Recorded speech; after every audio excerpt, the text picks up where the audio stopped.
চলে আসলাম রান্নাঘরে। প্রতিদিনই তো রান্না করতে হয়, আজকেও চলে এসেছি রান্না করতে আর আপনাদের মাঝে শেয়ার করতে। হ্যালো ফ্রেন্ডস, আসসালামু আলাইকুম। কেমন আছেন আপনারা সবাই? আলহামদুলিল্লাহ আমি ভালো আছি। প্রতিদিনের মতো ছোট্ট একটি ব্লগ নিয়ে চলে আসলাম আপনাদের মাঝে। বন্ধুরা, আজকে আমি রান্না করব বোয়াল মাছ দিয়ে সিম আলু দিয়ে একটি তরকারি। সেই স্বাদ হয় তরকারিটা, এতটাই মজা হয় যে কি বলবো। যারা আসলে এরকম তরকারি খান না তারা অবশ্যই আমার ভিডিওটা ফলো করে এইভাবে রান্না করে ফেলবেন। ঝটপট রান্না করতে পারবেন আর খুব মজা করে আপনারা পেটটা ভরে ভাত খেতে পারবেন। আর অবশ্যই আপনি কিন্তু প্রশংসা পঞ্চমুখ হয়ে যাবেন সবার কাছে, সবাই আপনার প্রশংসা করবে। তো যাই হোক বন্ধুরা, দেখে ফেলেছেন নিশ্চয়ই আমি কিন্তু তেলের মধ্যে মশলাগুলো দিয়ে দিয়েছি আর বাটা পেঁয়াজ ইউজ করছি। আমি কিন্তু বাটা পেঁয়াজের রান্নাটা কিন্তু খুবই ভালো লাগে, খেতেও খুব ভালো লাগে, দেখতেও ভালো লাগে। তো বাটা পেঁয়াজ দিয়ে রান্না করলে কিন্তু রান্নাটা খুব তাড়াতাড়ি হয়ে যায়। আর অবশ্যই মশলাটা কষিয়ে নেবেন ভালোভাবে। মশলা কষিয়ে তারপরে আপনারা কিন্তু মাছ ছাড়বেন, তাহলে কিন্তু মাছের ভেতরে ভেতরে প্রবেশ করবে লবণ। লবণ যদি প্রবেশ না করে তাহলে কিন্তু সেই মাছটা খেতে একদমই ভালো লাগবে না। তো যাই হোক বন্ধুরা, আমি কিন্তু সবসময় এই কথাটা বলে থাকি আপনাদের কাছে যে সবসময় মশলাটা একটু ভালোভাবে কষাবেন। আর তারপরে কিন্তু যে কোনো জিনিসই রান্না করলে সেই রান্নাটা অনেক ভালো হয়ে যায়, অনেক মজা হয়ে যায়। তো আমি তাই করেছি আর আমি কিন্তু মাছগুলো দিয়ে দিয়েছি। দেখুন বন্ধুরা, একদম তরতাজা ছিল, মানে বোয়াল মাছটা খুবই টাটকা ছিল। মাছটা খেতেও অনেক মজা ছিল বন্ধুরা। যাই হোক, আমি মাছটা কষিয়ে ফেলেছি, এখন আমি মাছটা তুলে রাখবো।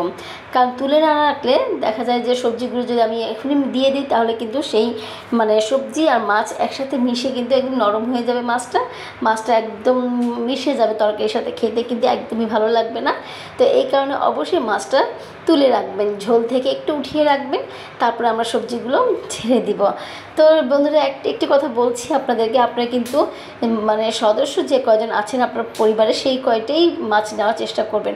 কারণ বেশি মাছ নিলে কিন্তু অযথাই থেকে যায়, দেখা যায় যে নষ্ট হয়, বাসি হয়ে যায়, তখন কিন্তু সেই তরকারিটা ভালো লাগে না আর মাছটা পরের দিন খেতেও ভালো লাগে না। তো এই কারণে যে কয়জন সদস্য আপনারা আছেন সেই কয়জনই মাছ নেওয়ার চেষ্টা করবেন, তাহলে কিন্তু মাছটা একদম শেষ হয়ে যাবে সেই দিনই। তো আমি আলু দিয়ে দিয়েছি, আলুটা দিয়েও আমি কষিয়ে নিব। আসলে রান্নার একটা টেকনিক হচ্ছে যে কষিয়ে কষিয়ে রান্না করলে সেই রান্নাটার খুব টেস্ট বেড়ে যায়। তো এটা কিন্তু আসলে খুবই সত্যি কথা। তো আপনারা অবশ্যই ট্রাই করে দেখবেন। আর আমি কিন্তু এই যে সিম নিয়ে মানে সিমটা কেটে রেখেছি, কেটে কিন্তু ভিজিয়ে রেখেছি। আর অবশ্যই চেষ্টা করবেন যে প্রত্যেকটা সবজি মানে কেটে একটু মানে ভিজিয়ে রাখার জন্য, তাহলে দেখবেন যে সবজির মধ্যে যদি ফরমালিন থাকে সেই ফরমালিনগুলো কিন্তু চলে যাবে, পানিতে ভেসে যাবে। তো যাই হোক, আমি কিন্তু তাই করি, আমি সব সময় সবজিগুলো একটু ভিজিয়ে রাখি কাটার পরে। তো আমি এখন সিমটাও দিয়ে দিয়েছি। অবশ্যই আলুটা নরম হতে হবে, আলু যদি নরম না হয় তাহলে সিমটা একদমই দেবেন না, কারণ তা না হলে কিন্তু সিম নরম সবজি আর আলু হচ্ছে শক্ত, এই দুটো সবজি একসাথে দিলে কিন্তু মানে সিম একদমই নরম হয়ে যাবে, খেতে তখন একদম ভালো লাগবে না। তো এই কারণে আমি আলুটা নরম হওয়ার পরে কিন্তু আমি সিমটা দিয়ে দিয়েছি। এখন আমি দিয়ে দেবো লাল টুকটুকে টমেটো। ওহ, কি দারুণ লাগছে দেখতে, তাই না বন্ধুরা? আর টমেটো খেতে যে এতটাই ভালো লাগে কি বলবো আপনাদেরকে। তো আমি কিন্তু প্রত্যেকটা তরকারিতে টমেটো দিয়ে থাকি, টমেটো না দিলে কিন্তু আমার একদমই ভালো লাগে না। তো অবশ্যই আমি টমেটো দিই বন্ধুরা, আপনারা চেষ্টা করবেন টমেটো ব্যবহার করতে। যে কোনো জিনিসের সাথে টমেটো ব্যবহার করলে কিন্তু রান্নার দ্বিগুণ স্বাদ বেড়ে যায়। তো আমি কিন্তু টমেটো দিয়ে দিয়েছি। দেখুন বন্ধুরা, কি সুন্দর লাগছে দেখতে, সবুজ, হলুদ আর লাল, এর মধ্যে যে কী যে সুন্দর লাগছে আর কি বলবো আপনাদেরকে। তো এখন আমি দিয়ে দিয়েছি মানে বোয়াল মাছ দিয়ে সিম আলুর তরকারি। ও এতটা মজা কি বলবো। তো এরই মধ্যে আমি কিন্তু ভাতও বসিয়ে দিয়েছি। ভাতটাও আমি একটু দেখে নিচ্ছি যে ভাত হচ্ছে কি না। তো দেখা যায় যে গরম গরম ভাতের সাথে এই তরকারিটা খেতে দারুণ লাগে। তো যারা আসলে মানে এই জাতীয় ঝোল জাতীয় খাবার খেয়েছেন তারাই বুঝতে পারবেন যে এটা মানে স্বাদটা কেমন।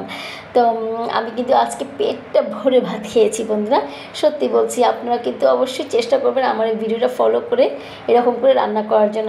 আর ধনেপাতা তো অবশ্যই দিতে হবে, ধনেপাতা না দিলে তো রান্নার টেস্টটা বাড়বেই না আর রান্নার কোনো মানে পরিপূর্ণতা পাবে না।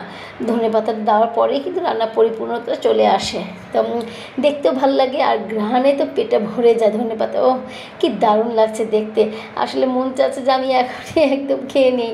তো যাই হোক বন্ধুরা, তো আমার এই রান্না করাটা কিন্তু আপনাদের সাথে গল্প করতে করতে প্রায় হয়ে গিয়েছে। আর আপনারা অবশ্যই লবণটা একটু দেখে নেবেন। কারণ লবণ যদি না হয় তাহলে তরকারি কিন্তু একদমই ভালো লাগবে না। তো একদম